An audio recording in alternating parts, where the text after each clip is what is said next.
Đầu dê nhá mọi người nhá. Ngon. Ngon. Ngon thơm. Anh thông minh gì cả.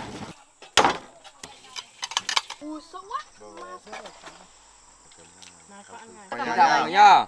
Mời mọi người đến với video tiếp theo của nhóm chúng em nhá. Hôm nay nhóm chúng em sẽ làm món đầu dê hầm. Nhiên liệu chính nhá. Đầu dê nhá.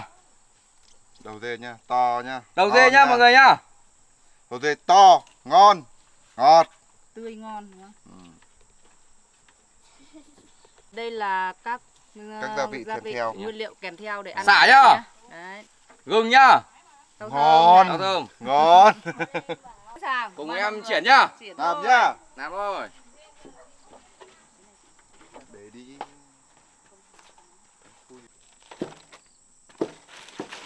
Nếu có cái quạt kìa.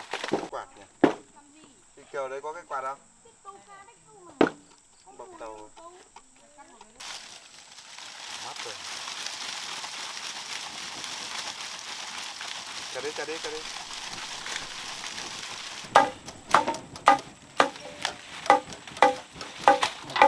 Anh không biết, anh thông minh gì cả.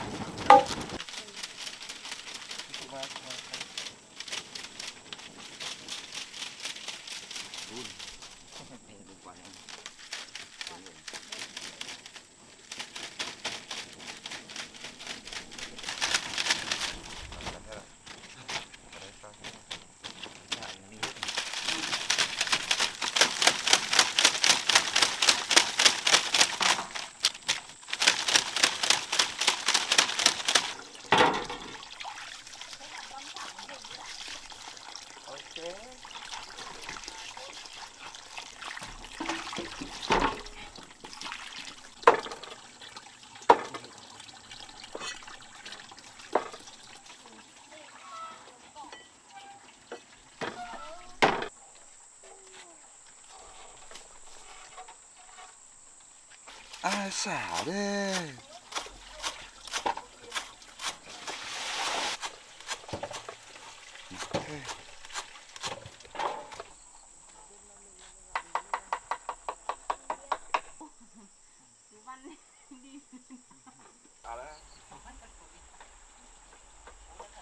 Tôi để cho em nhé, bỏ sái bỏ ra cái gì cho em ưu tiên em vào làm này trước nhé. Làm hầm này lâu lắm. Đập nó nhanh cho cái bát.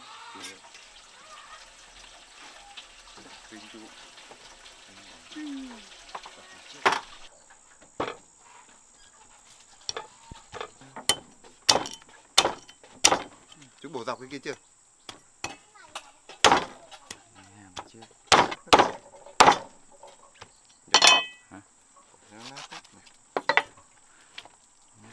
Đây trong này.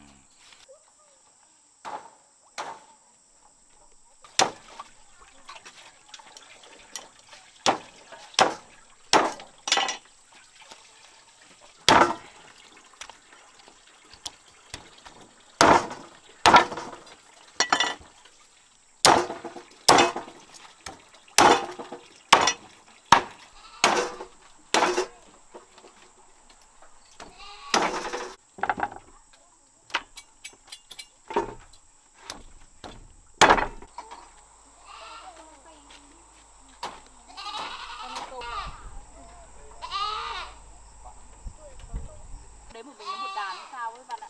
Đó. Con đấy kiểu một mình nó một. Con to phát kìa. Đơn tính rồi. Ấy là cao thủ võ lâm. Cẩn thận nó ngóc vào tay tôi nhá. Đây để bác lấy cái chậu. Khoai đi câu cá đi rông kia. Không, anh khoai đi câu cá chê. Đấy. Cái xô mà đừng vào, đừng lấy chậu không lấy đang chậu nó ấy. Thằng là cầm tỏi hơn, thằng là cầm tỏi hơn mày. Kiểu nó sót ấy. Không phải đâu, nó nâu cái cá nó nâu. Thả vào cho ngon nhá. Rồi hầm dê nhá. Trời, ngon từ thịt, ngọt từ đầu dê. Chẳng mẹ nấu. Nhiều cái đấy. Đỏ.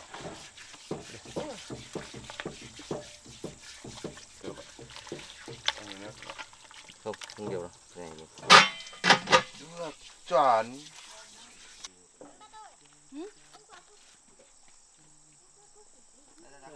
Anh câu như nào? Tôm à? Không tôm à?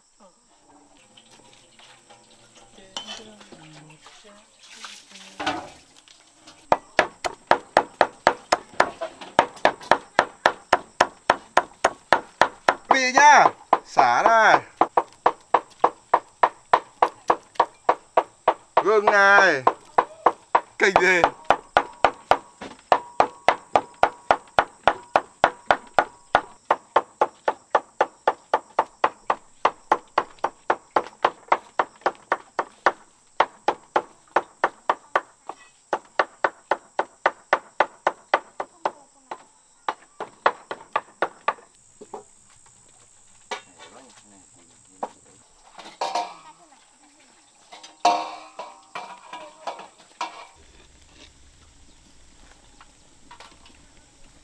Mang em 1 cân gạo ở đây nhá.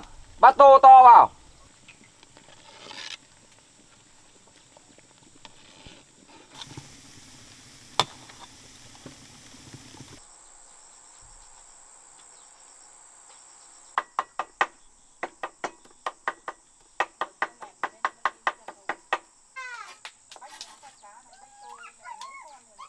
Anh không còn con cá to rồi.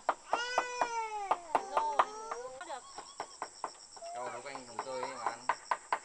Ra lấy cái lá cây chó đẻ ra, đi lấy thẳng dầu ra kia. Con này rửa, con này bẩn lắm, run để kinh lắm. Con lấy ngay ít dầu cho vào, dầu rửa bát ấy. Đã có dầu đâu. Mình làm nước sốt nhá.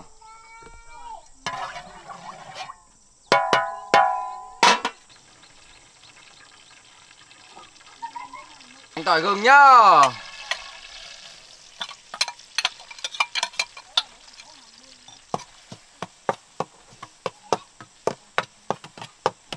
Nhá.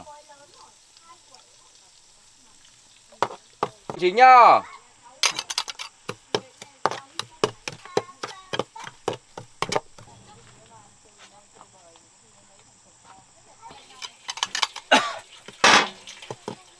Đường nhá.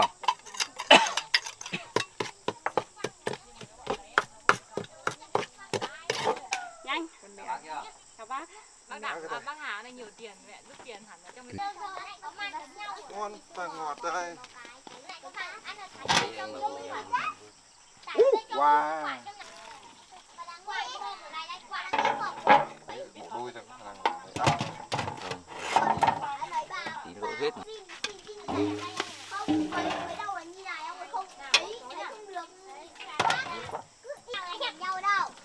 đầu dê. Đậu phun lên nước nhá. Đầu dê. Không cần gì. Đánh nhau nào, đánh nhau. Cái dưới nó nhả được cái ấy của cái. Không tí nữa nước to vào. Vân Anh ơi.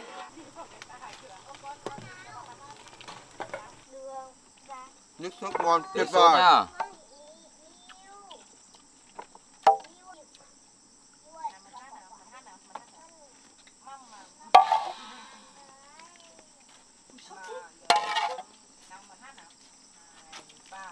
Cái nồi cháo này cũng gọi tao nói.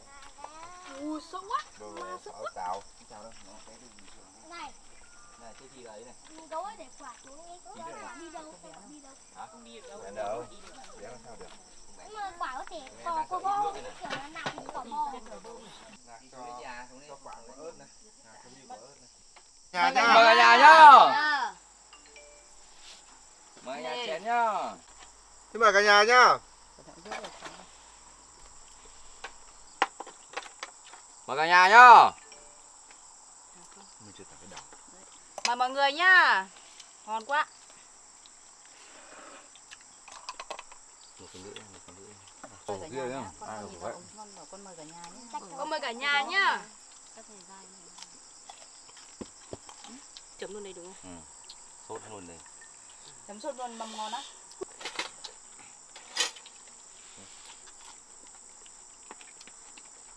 Là hết rồi. Nào cho ăn này.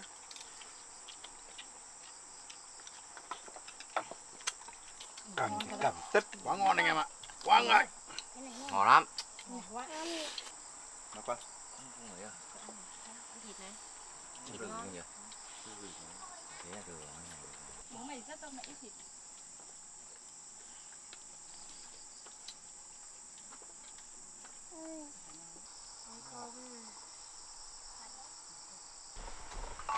Cái này nhá. Ôi ăn cùng anh. Đây ăn thịt đi này.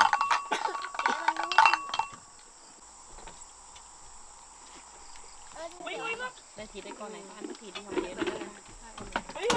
đây cái rồi thấy nóng rồi lại ăn Móc mắt chibi đây, đây là móc mắt chibi đây. bách gặm cái này này gặm một cái này thôi Khả năng có tật. Dê không có tật. Đầu dê không có tật. không bị hôi nhỉ có ăn cay nó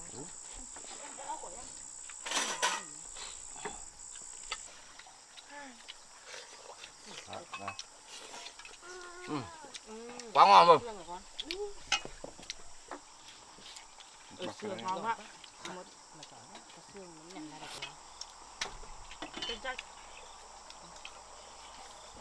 cái sốt đầu lợn ngon hơn ấy Cay nhưng mà ngon. Tê hết mồm.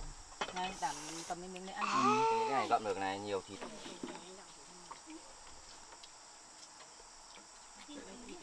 Đâu đây, làm gì có tí bố để lên thìa đây, làm gì có tí ớt nào mà quả cay. Cầm đấy.